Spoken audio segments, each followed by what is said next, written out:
美军队的导弹防御局的局长希尔最近向记者明确表示，他希望目前美国军队装备的陆基固定宙斯盾导弹系统可以具备机动能力，这样其生存的几率将大大的提高。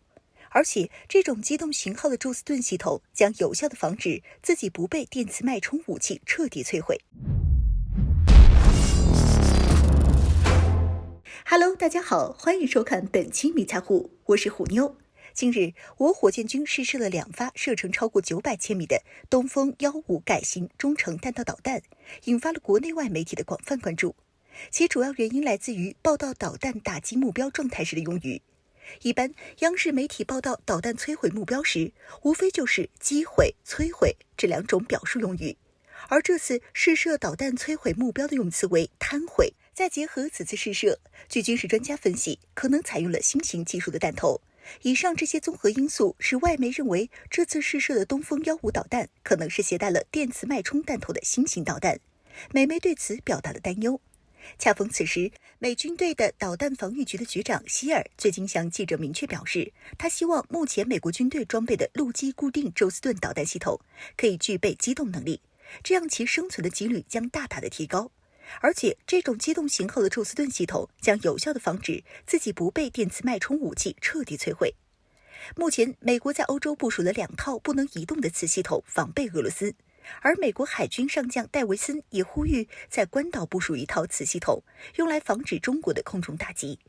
有专家表示，这个陆基宙斯盾并不新鲜，实际上就是海军宙斯盾系统现成的技术，只不过是把它从军舰搬到了陆上而已。宙斯盾系统是 Weapon System Mk7， 是21世纪美国海军的主要防空系统。探测系统由4面大型的 AN/SPY-1 3D 有源相空阵雷达组成，可以实时全方位360度无死角地探测300至400千米的目标。防御系统则有 Mk41 垂发单元搭载的标准236导弹构成，使得宙斯盾系统具备全面的防空反导能力。小至海面上的快艇，大至400千米高的低轨道卫星，都在其打击拦截范围之内。因此，凭借出色的性能，宙斯盾系统是美国军队的主力防空系统之一。不过值得一提的是，目前中国也有与这种系统类似的系统。由于海上宙斯盾出色的表现，美国陆军整出了陆基宙斯盾系统，和海军的系统差不多，就是把雷达安装到地面的固定混凝土大型建筑里。3至4面 AN/SPY-1 3D 有源相空阵雷达，全面覆盖不同的角度，外加可移动的导弹发射车。此系统美国分别在罗马尼亚和波兰有一套。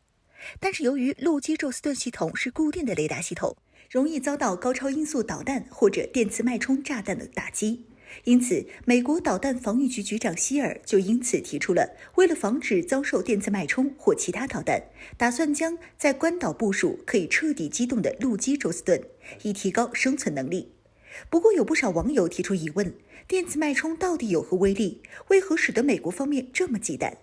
专家则给我们进行了解答。电磁脉冲是高科技武器的天敌，其实际上就是一种突发的宽带电磁辐射的高强度脉冲。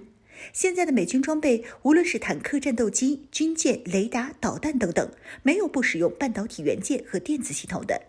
被电磁脉冲打击的电器件，如电力系统、细微的半导体、芯片等，都会受到电磁脉冲的冲击摧毁内部的系统，导致整体全部的毁坏，而导致无法修复。因此，所有包含半导体以及其他电子设备的战机导弹与其他的技术兵器都能被电磁脉冲关闭或烧毁。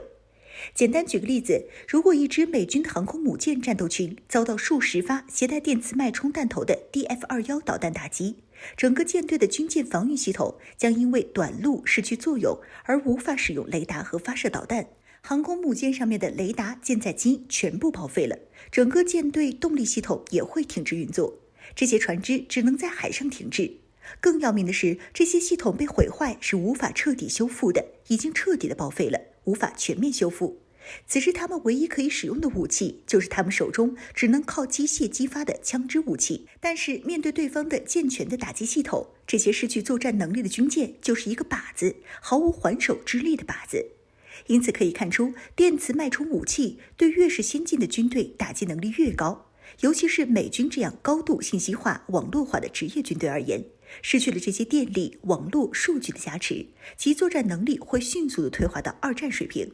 不过，针对美国导弹防御局局长希尔提出要在关岛部署可机动的陆基宙斯盾，从而防止电磁脉冲打击的言论，我国的军事专家认为并不赞成这种说法，因为陆基宙斯盾是需要用电的。这4块 ANSPY-1 3D 均超过3米长宽，重量总计超过了2吨以上。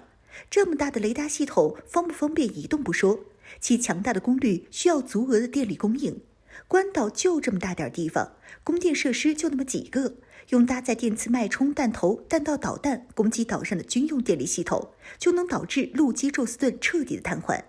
因此，无论陆基宙斯盾跑到哪里都没用。所以，美方还是多想想几个符合实际的现实方案吧。